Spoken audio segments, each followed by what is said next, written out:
Well, you're watching the KOAM Morning News on Fox 14. Right now at 7, a community gathers to honor the legacy of a Tuskegee airman with local ties. Also, just 4 months after taking the job, Baxter Springs Police Chief steps down. And we have storm chances returning for this Memorial Day weekend. The 4 states' most watched news starts now. Well, good morning and welcome to the KOAM Morning News on Fox 14. I'm Elise Noe. And I'm Lindsay Gaffney, and it is 7 a.m. now. You said May 23rd? Yes. Wow, we are just blowing through the year, blowing through the month of May. I'm loving it. I'm happy about it. And this weekend I know it's not going to feel like it really, but it is kind of like the official start of summer, Memorial Day weekend. So hard to believe it's here. Unfortunately, it's going to be rainy, but that's okay. We'll move past that. We'll just forget about that for right now. Absolutely. Well, with Memorial Day weekend here, with the recent discovery of a World War II veteran and former Tuskegee airman buried in Joplin, multiple groups came together to honor Dr. Harold E. Brazil yesterday evening. KOAM's Anthony Saviello was at the ceremony and has more.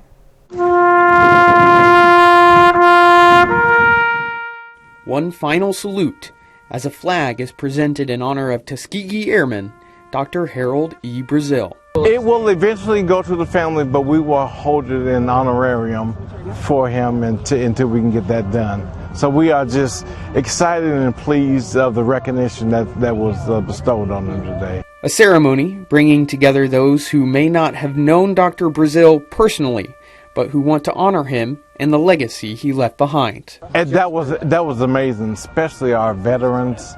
That, while Memorial Day is always, a sober thing, is also exciting to see them, that they still, have the love for our country as they served, and they should get their pat on the back while we see them too. So. The former alumni of Joplin's Lincoln High School rests next to his brother, Paris, and only a few feet away from his mother, Lavina, and father, Paul. There is still more to learn about Dr. Brazil. When you start doing this kind of research, you start trying to look into someone's life and you have documents, and then there's some gaps in documents and you can't find a piece that you're really searching for. You kind of have to reach out into the community. There's a lot of research yet to do, and there are a lot of people in the community who have stories about Harold Brazil that we'd love to hear and be able to help preserve those for future generations. Brazil is one of only 9 Tuskegee airmen from the state of Missouri. He remains a soldier gone, but not forgotten. In Joplin, Anthony Saviello, KOAM News.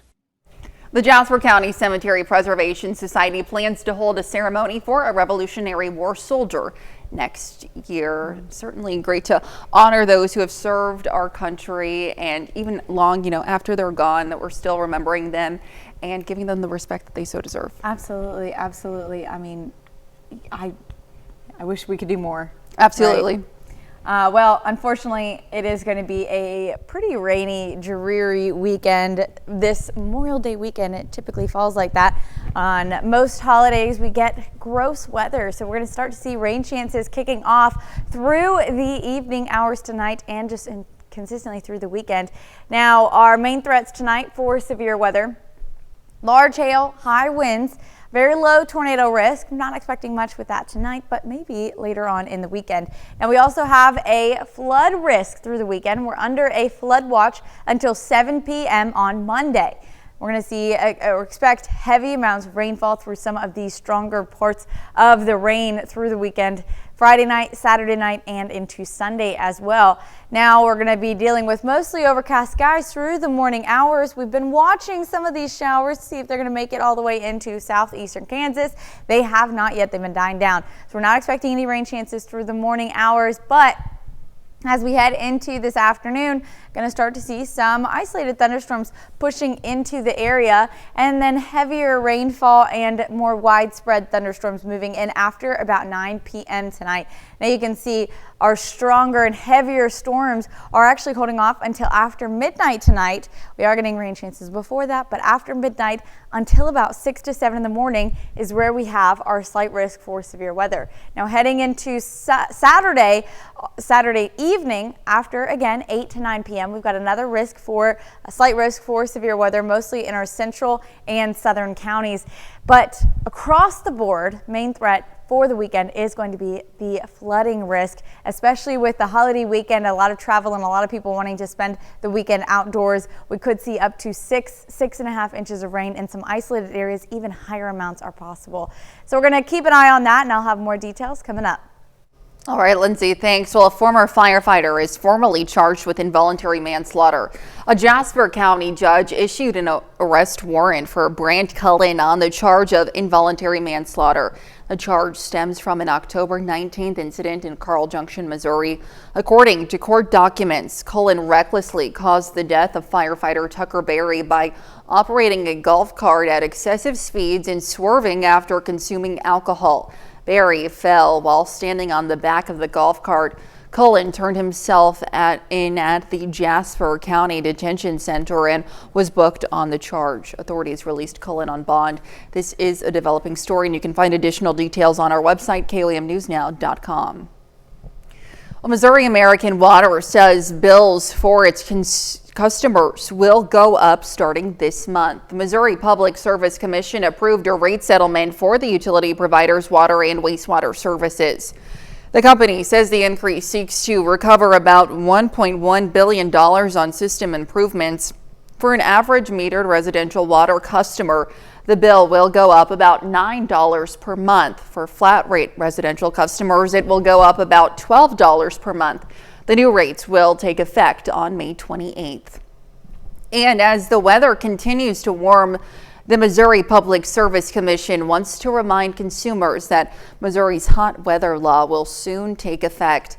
The law protects all residential customers from having their electric or natural gas service discontinued due to non-payment when those utilities are used as a source of cooling during temperatures above 95 degrees or a heat index above 105 degrees. Both Arkansas and Oklahoma have similar laws. Kansas does not have this law in place, and for more information, just head over to KOAMnewsnow.com.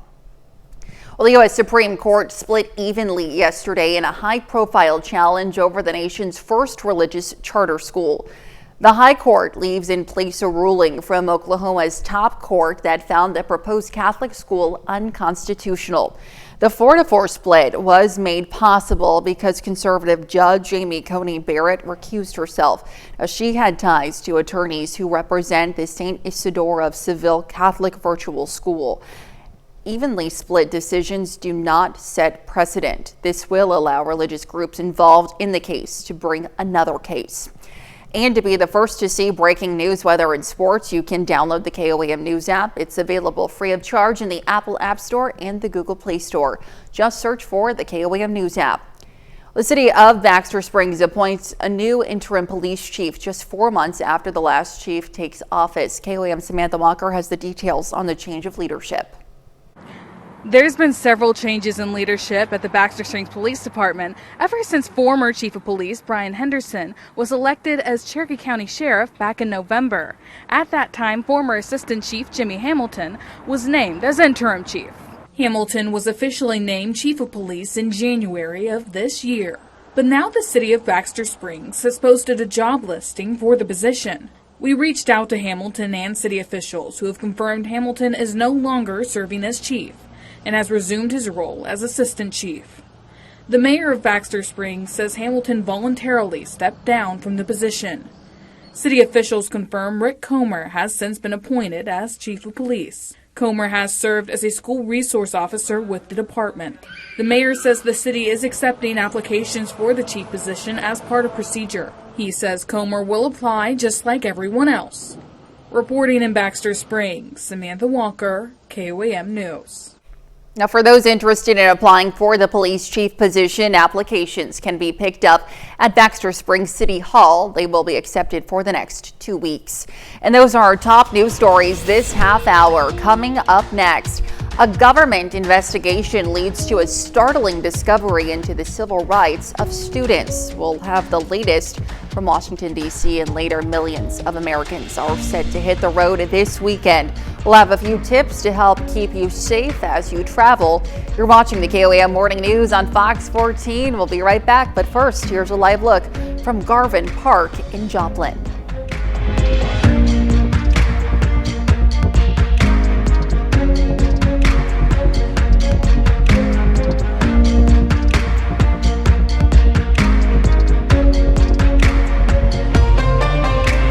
Topping Nation Watch this morning, another arrest has been made in the case involving a New Orleans jailbreak last week. Louisiana State Police arrested 59-year-old Connie Whedon of Slidell yesterday. Now, Whedon is the third person accused of helping an escapee from the St. Tammany Parish Correctional Center. Now, Whedon is charged as an accessory after the fact, which is a felony. Police say Whedon was in contact with escapee Jermaine Donald, who is still at large. Police say Whedon sent Donald cash via a phone app. Now, she could be facing a fine, 5 years in prison, or both. A federal investigation finds Columbia University violated its students' civil rights. The Department of Health and Human Services says the university acted with, quote, deliberate indifference toward harassment against Jewish students. The department reports Columbia never investigated, punished, or enforced any rules for campus protests. The school says it takes the findings seriously and it plans to work with the government to address the findings. Warmer than average ocean temperatures are just one of the factors weather experts say could trigger this year's Atlantic hurricane season to be above average. Fox News correspondent Chanley Painter takes a closer look at what millions can soon expect this hurricane season. The Hurricane Center is fully staffed up and we're ready to go. The 2025 Atlantic hurricane season begins June 1st, and the National Oceanic and Atmospheric Administration says communities in storm-prone areas should start preparing now for what's expected to be an above-average season. Specifically, it's a 60% chance of above normal season. Forecasters are calling for 13 to 19 named storms, of which wind speeds reach 39 miles per hour or higher. Of these, 6 to 10 are forecast to become hurricanes, and that's when you get to the 74-mile-an-hour mark. And 3 to 5 is the number of major hurricanes. That's Cat 3 and above. For reference, 18 named storms formed last year, including Hurricanes Helene and Milton. The National Hurricane Center says 2024 was the deadliest hurricane season since 2005. The 2024 hurricane season outlook that was issued in May last year was right on the money. But agency officials are confident in yearly technology advancements that help them forecast and track storms more accurately. Weather prediction, forecasting, modeling is a top priority of ours. Besides warning of the potential for devastating winds, experts say residents near and far from where hurricanes make landfall can still face deadly storm surge and flooding. In 2024, inland flooding was one of the most destructive forces, with rainfall totals from Hurricane Helene exceeding 30 inches in communities located hundreds of miles from the coast. The Atlantic hurricane season typically lasts through November 30th. I'm Chanley Painter, Fox News. And that's a look at some of today's top national stories. We'll be right back. Well, we've got storm chances starting today and continuing into the rest of the weekend. You can see we've got a slight risk for severe weather out in our central and western counties starting 9 p.m. continuing until early morning on Saturday around 6 to 7 a.m. Now, our main threats include large hail, 70-mile-per-hour winds, and a heavy rain threat as well. We're going to have flooding potential through the weekends. We are under a flood watch until 7 p.m. on Monday for most of our counties. Now, through the morning hours, we've got some clouds pushing into the area. We've been watching some rain showers to see if they're going to make their way all the way into southeastern Kansas. So far, they have not. So we're just dealing with overcast skies and mostly cloudy skies through the morning. You can see downtown Pittsburgh, again, pretty cloudy out there, but clear. Not a lot of fog, not a lot of great visibility through the morning hours. Now taking a look at 7th and Range line, a little bit more sky, a little bit more sunshine, but again, we are going to see those clouds continuing through the morning hours. Temperatures are in the mid to lower 50s.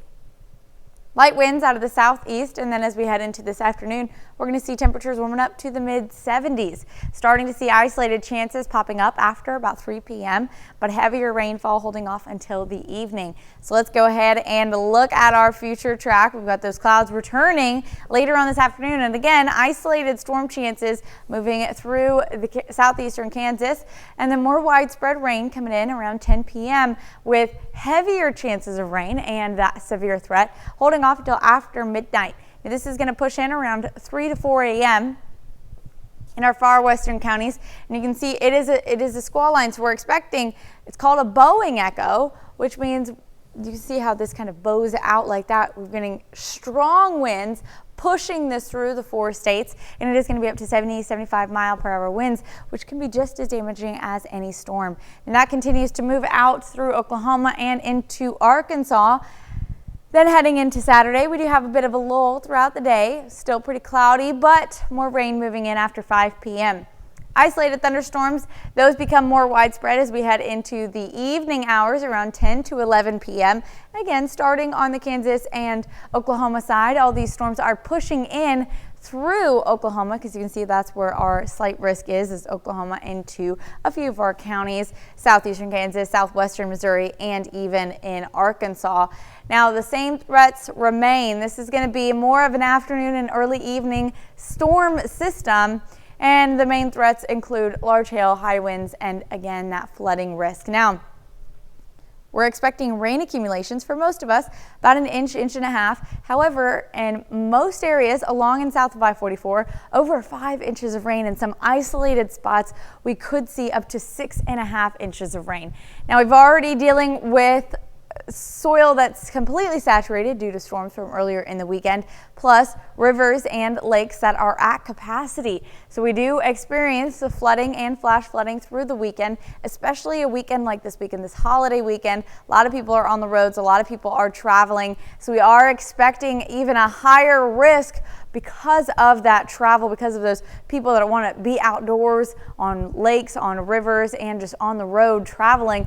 It is going to be a pretty dangerous weekend for all of that. We're going to have a lot of rainfall accumulation, some severe storms tonight and tomorrow night, finally giving us a break on Tuesday and Wednesday, but more rain for the second half of the work week. That's a look at your forecast. We'll be right back.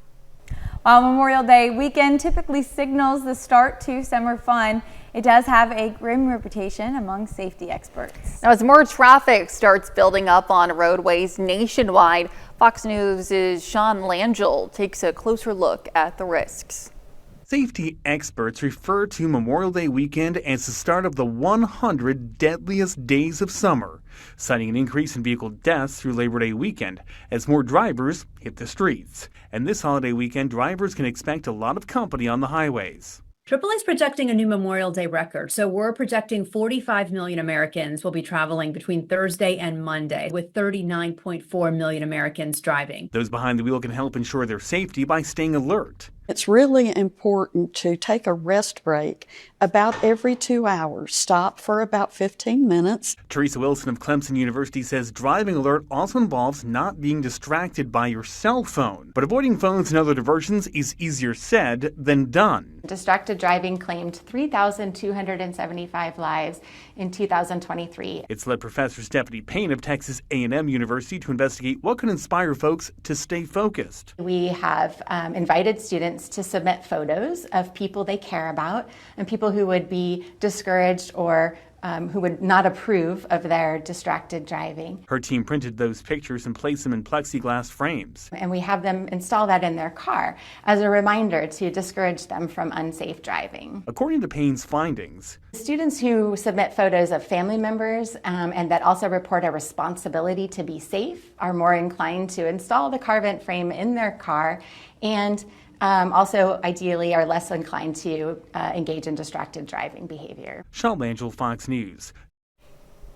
Well, I also think in addition to just road safety with traveling, right, we're going to have a lot of flooding risk and storms in the area that aid to or just add to the scary driving conditions out there. So definitely something to keep an eye on as we go. Turn around, don't drown this weekend. If it gets bad, you got to keep an eye out for it for sure. And coming up, a Joplin nonprofit gets a big financial boost to contribute to its community efforts. And we do have those storms. Those start to kick off later on this evening through the weekend. I'll have those details coming up.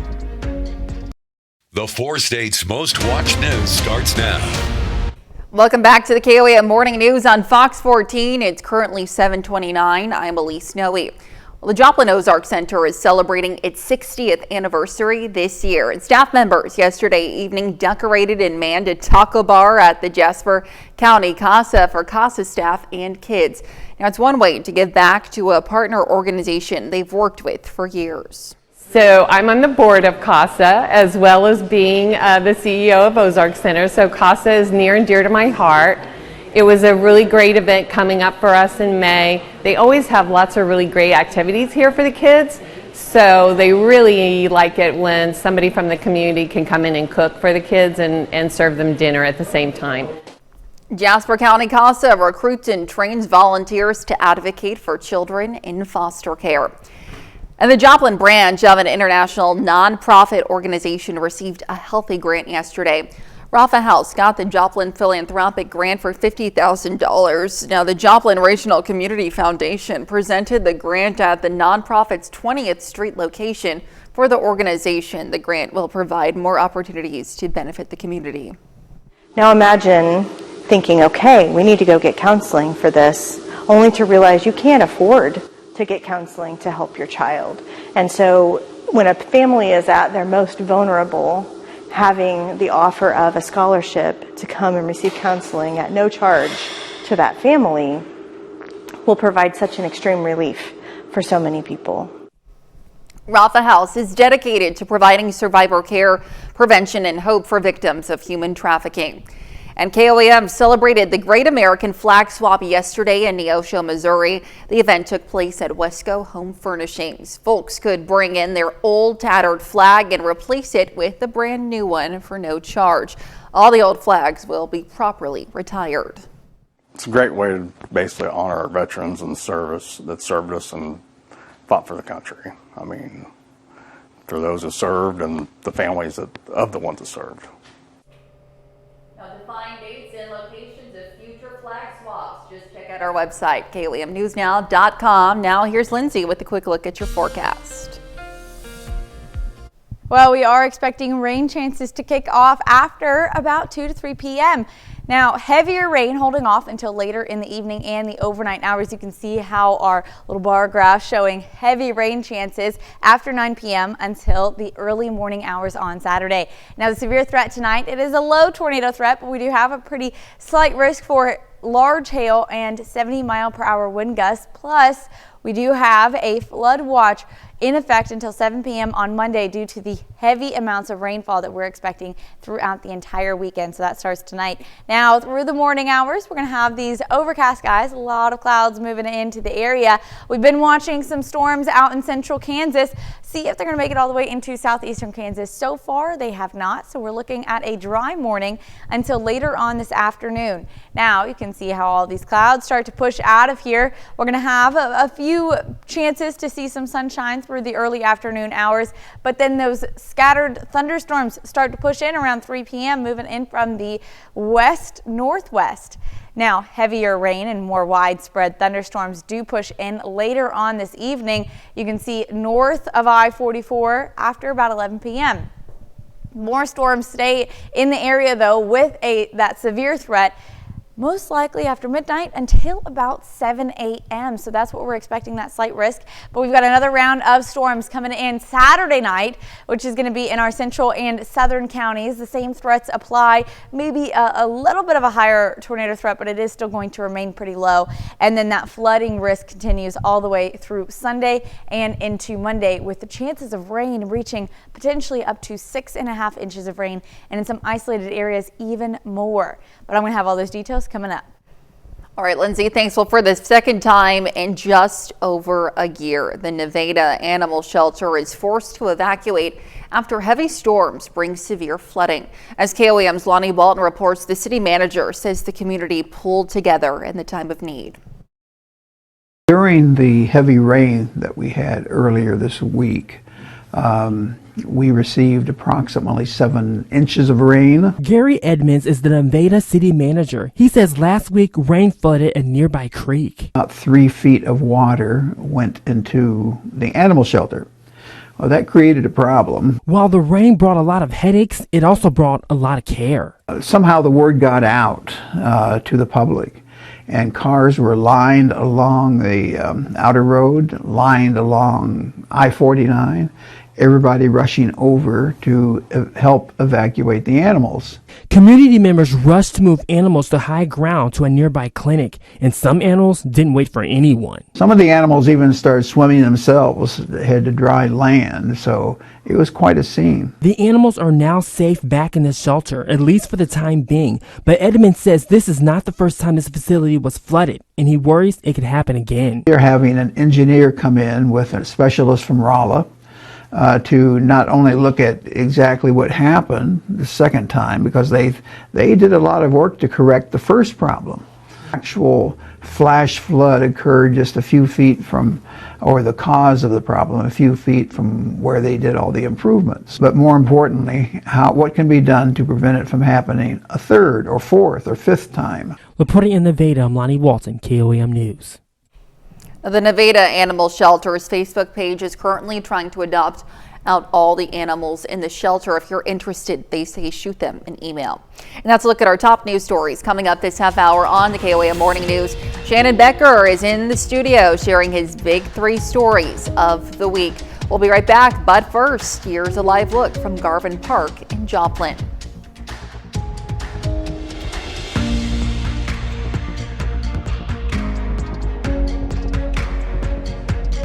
Welcome back. We have Shannon Becker in the studio with his big 3 news stories of the week. Good morning, Shannon. Good morning, ma'am. How are you? Well, how are you? Good. Good. Great. Just ready to get my boat out, for the weekend. It's about that time. Not to go skiing, but flood. Anyway, just kidding. Of course, exactly. Lindsay's got all those details. Let's take a look at the storms we had this last week. It's a big 3 stories of the week, live and local. This is near 7th and Central City Road.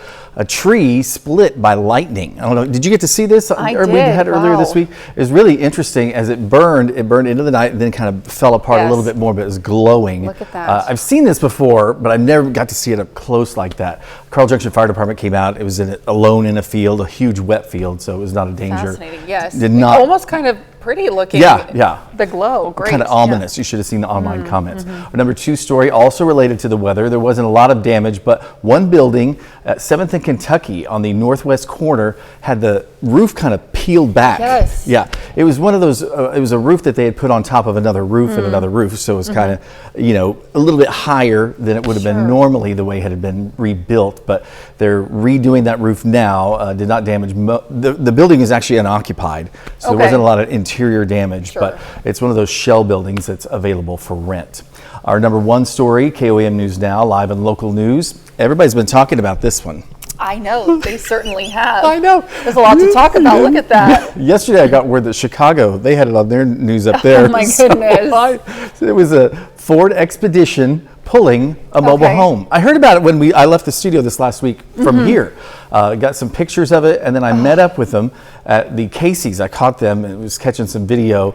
Look at that car up in the air. My like friend that. said, "Is it popping wheelies?" And I was like, "No, the weight of it. It only had 1 axle underneath it, so that means." How's that even possible? How'd they even manage? Yeah, well, it was pretty rough. Eventually, they made it about to a little past, almost to 7th and Central City Road. They had about 4 more miles to go, and a record company agreed to come out. They did get 5 citations, which could be pricey. We're talking in the thousands of dollars for citations on something like this. You should get the permits, hire a reputable moving company, not your friend's Ford Expedition. Our bonus story of the week, it's Memorial Day. What's it about? Well, of course, it's remembering our veterans and those, of course, that we love. So this weekend, it will be a Monday morning at 10 at Mount Hope Cemetery. Yesterday, the Easter Seals, they go out and they place the flags. The adults with autism place all the flags for us. So it's really, really nice. They do about 1,200 flags there at Mount Hope Cemetery, and that will be kind of the unofficial, official Memorial Day service on Monday morning at 10. And we'll be there, and hopefully everybody else can too. All right, wonderful. Well, as always, Shannon, thank you so much for being with us this morning. Happy to have you as always. Stick around, we'll be right back. Well, we have another severe threat as we head through the weekend. Starting today, we've got a slight risk for severe storms, mostly in our western and southern counties. And this is going to be late tonight into early Saturday morning. You can see all the way until about 7 a.m. on Saturday. We're going to see that threat continue, especially through southeast Kansas, Oklahoma, and southwestern Missouri. Large hail, 70 to 75 mile-per-hour winds, and we also have our flood risk. So we are under a flood watch till Monday, 7 p.m. for most of our counties, with the highest chance of rain along and south of I-44. Now, as we head through the early morning hours, we're going to have those clouds continue to push in.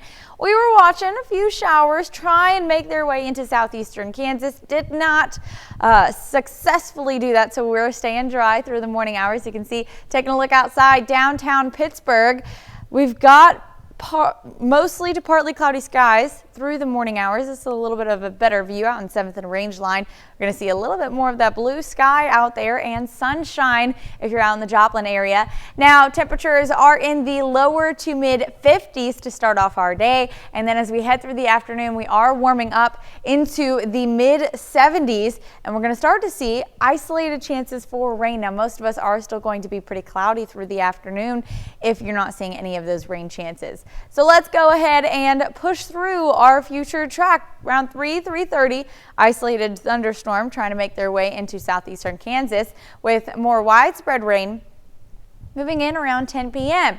Now that severe threat does push in later on this evening after about 2 a.m. So this is about 3. You can see some of those clusters of thunderstorms pushing in from the north.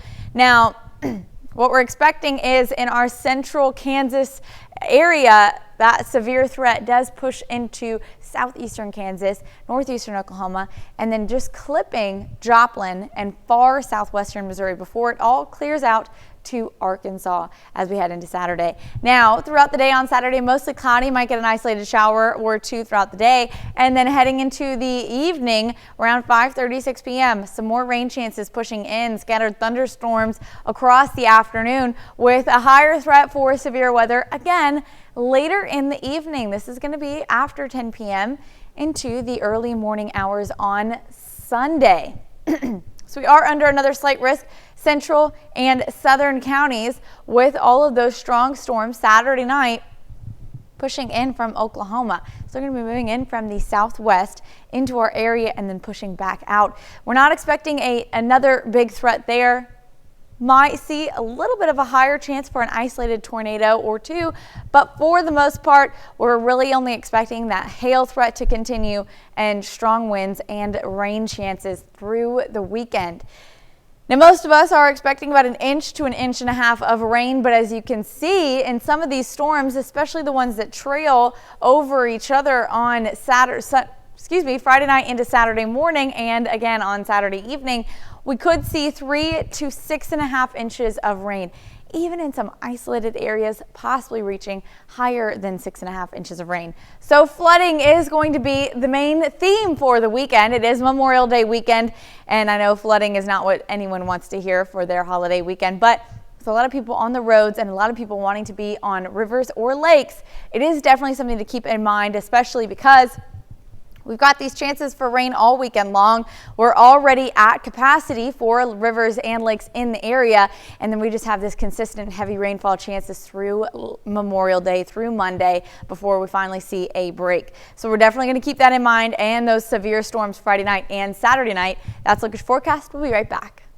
Well, the National Memorial Day concert returns to the West Lawn of the U.S. Capitol for its 36th year on Sunday. Executive producer Joe Matanga and Gold Star wife Krista Thompson Anderson reflect on how this special celebration, filled with powerful performances and emotional tributes, honoring the true cost of freedom. The 36th annual National Memorial Day concert continues the tradition of celebrating the courage of our troops, the strength of their families, and honoring the heroes who made the ultimate sacrifice. I did my first one in 2002, and I've been coming back for the next 22 years since, because it had that kind of an impact on me in terms of, wow, this holiday is really something special. And every American especially should be able to watch it and give them an understanding of why this is so important. We are never going to forget him. Gold Star wife Krista Simpson Anderson believes the best way to honor the fallen is by embracing the life they fought to protect. They would want you to gather with your families and your friends and just love each other and celebrate life, because that's what they died for. They died for us to live. The mother of two lost her Green Beret husband in Afghanistan when their sons were toddlers. Sharing her family's story on the national stage helps keep his legacy alive and brings healing. My husband, Staff Sergeant Michael Harrison Simpson, lived a beautiful life and definitely lived a life of service, a family of service. And I'm so grateful that people around the world get to hear his name and get to learn just a little bit more about his life. And of course, his sacrifice. Executive producer Joe Montaigne is honored to continue his longtime involvement with the celebration and shares what's in store for this year's tribute. From music to dramatic readings, we've got actors like Blair Underwood, Gretchen Mol, Robert Patrick, Mary McCormick, and it'll make you proud to live in the country that we live in. Ashley Dvorkin, Fox News. Oh, very cool. Yep, seems like an amazing concert. I wish I could go. But in our area, we're dealing with storms this weekend, and it typically goes like that. Every holiday weekend, we're going to get rain chances. So you can see, we could see up to 6.5 inches of rainfall across the entire weekend. Flooding is going to be the main theme for the weekend, though we do have a severe threat tonight. That leads into early Saturday morning around 6 to 7 a.m. And then we've got another round of potential severe weather Saturday night into early Sunday morning. Now temperatures remain mild, but those storms and that flooding is going to be consistent all the way through Monday. Definitely stay weather aware, especially with everybody wanting to be out on the river, out on the lakes with all of the water levels at capacity. Any additional rainfall could lead to some serious consequences and any travel as well on the roads with flooding. Elise has mentioned it before, turn around, don't drown. Definitely something to keep in mind for the weekend. And we'll be right back. And here's a check of today's top headlines, the news you need to know before you head out the door. Well, the city of Baxter Springs has appointed Rick Comer as interim police chief just 4 months after Jimmy Hamilton took office. The city says Hamilton has voluntarily stepped down and will serve as assistant chief. The city of Baxter Springs has posted a job listing for the police chief position, and officials say it's procedure and Comer will apply like everyone else. Well, the U.S. Supreme Court split evenly in a high-profile challenge over the nation's first religious charter school. The High Court leaves in place a ruling from Oklahoma's top court that found the proposed Catholic school unconstitutional. Even split decisions do not set precedents. This will allow religious groups involved in the case to bring another case. And Missouri American Water says bills for its customers will go up starting this month.